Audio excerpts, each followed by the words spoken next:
कमला Harris का उदाहरण आधुनिक लोकतंत्रों में गहरी जमी हुई चुनौतियों को उजागर करता है, विशेष रूप से जाति और लिंग समानता के संदर्भ में। हैरिस एक योग्य और अनुभवी नेता होने के बावजूद ऐसी कठोर निगाहों का सामना कर रही थीं, जो शायद कम होती यदि वह श्वेत या पुरुष होती। इस विषय को समझने के लिए कुछ पहलुओं पर विचार किया जा सकता है। 1. स्थायी जातीय और लैंगिक पक्षपात। विभिन्न अध्ययन दर्शाते हैं कि रंग और जाति के आधार पर महिलाओं को राजनीति में कई कठिनाइयों का सामना करना पड़ता है, विशेषकर अश्वेत महिलाओं को, जो न केवल उनके लिंग बल्कि उनके रंग के कारण भी दोहरे भेदभाव का शिकार होती हैं। इसके कारण उन्हें समर्थन प्राप्त करने और समान अवसर पाने में कठिनाई होती है। 2. जनता की धारणा और मीडिया द्वारा कठोर मूल्यांकन।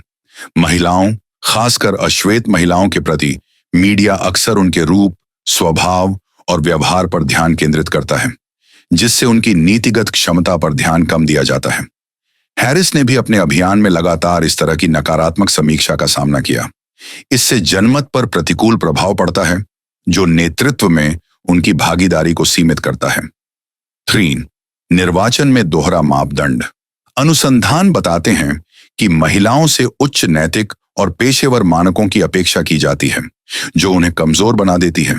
इसके विपरीत कई पुरुष उम्मीदवार अपने विवादास्पद अतीत और आक्रामक रुख के बावजूद लोकप्रियता हासिल करते हैं, खासकर उन मतदाताओं में जो मजबूती और निर्भीकता को प्राथमिकता देते हैं। 4. चुनाव योग्यता का पूर्वाग्रह। चुनाव योग्यता का तर्क अक्सर ऐसे नेताओं के विरुद्ध खड़ा किया जाता है जो समाज के पारंपरिक वर्गों से नहीं आते। हैरिस के संदर्भ में उनकी जाति और लिंग के कारण यह धारणा बनी कि वे मुख्य धारा अर्थात श्वेत समुदाय के अमेरिका के लिए उपयुक्त नहीं हो सकती। यह पूर्वाग्रह लोकतंत्र को असली प्रतिनिधित्व से वंचित कर देता है और शक्ति को उन समूहों के पास बनाए रखता है जो ऐतिहासिक रूप से सत्ता में रहे हैं। 5. वैश्विक लोकतंत्रों के लिए सबक। अमेरिका का यह अनुभव अन्य लोकतंत्रों के लिए एक महत्वपूर्ण सबक है। जब सार्वजनिक पूर्वाग्रह और भेदभावपूर्ण मानक पर अंकुश नहीं लगाया जाता, तो एक समावेशी प्रतिनिधित्व स्थापित करना मुश्किल हो जाता है।